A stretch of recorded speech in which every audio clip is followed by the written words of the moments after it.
Congratulations on being an owner of the world's only singing tea kettle. In today's video, we'll review how to operate, use your kettle, troubleshoot your kettle, and clean your kettle. Let's hop into it. To fill up your 2 for tea, grab the handle, depress the trigger, and fill from the top of the kettle. I like to fill up the kettle with about 5 cups of water. You can do as little as a cup of water, but I really suggest at minimum about 3 cups of water, all the way up to 10 cups or so. You'll notice that the kettle will play differently depending on the amount of water you have in the kettle. That feels about right to me. Now we'll fire it up. Let's chat about how the kettle actually sings tea for 2. A piston moves up and down, and in turn rotates a music disc to direct steam through pitch pipes sounding notes C, D, E, and F. This piston moving up and down also has an inner sleeve. Because of the heat and what's going on in this high-intensity environment, sometimes these components will stick together. Your job as a user could be to unstick these parts with movement.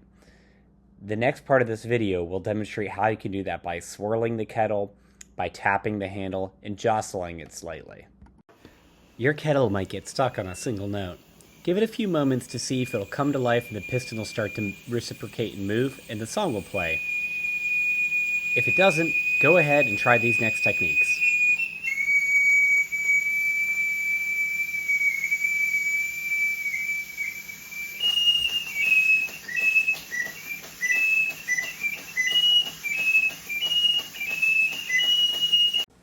This is what I like to call the tap technique.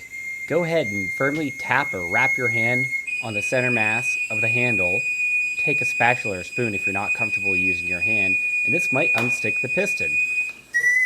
I think tap the handle a little bit.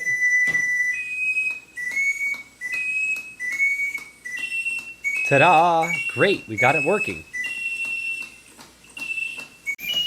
Now let's remember our kettle theory. The piston is moving up and down, and the inner sleeve might get stuck. To unstick it, we're trying to jostle the kettle. I call this the swirl technique. Pick up the kettle, rotate the kettle around so that the water runs around the sides of the kettle wall in a circular motion, hopefully freeing up the piston. As a final effort to get your tea kettle to play if the piston isn't cycling, you can try releasing excess pressure on the stem release valve within the kettle. Now you must wear proper eyewear protection for this step, and do not attempt if you do not feel confident in manipulating the stem release valve.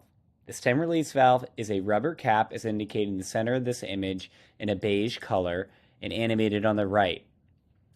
This functions as a tool to release excess steam pressure and can sometimes allow the piston to cycle because it might be stuck. Using a butter knife as shown in the next image is a great way to kind of free this. You must take special care and effort to protect your eyes. Again, I can't emphasize enough, you must wear eyewear protection in order to attempt this step. Here's another angle of releasing the stem umbrella valve.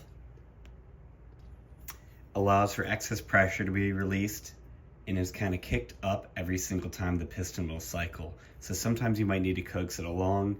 I suggest learning where that is when the kettle is not hot and not on the stove or boiler. In the event your kettle's extra stubborn, you might have to give that a little love to get things to cycle, but your best bet is always going to be to lift the kettle and gently swirl around the water and place it back on stove to get it firing right. Enjoy.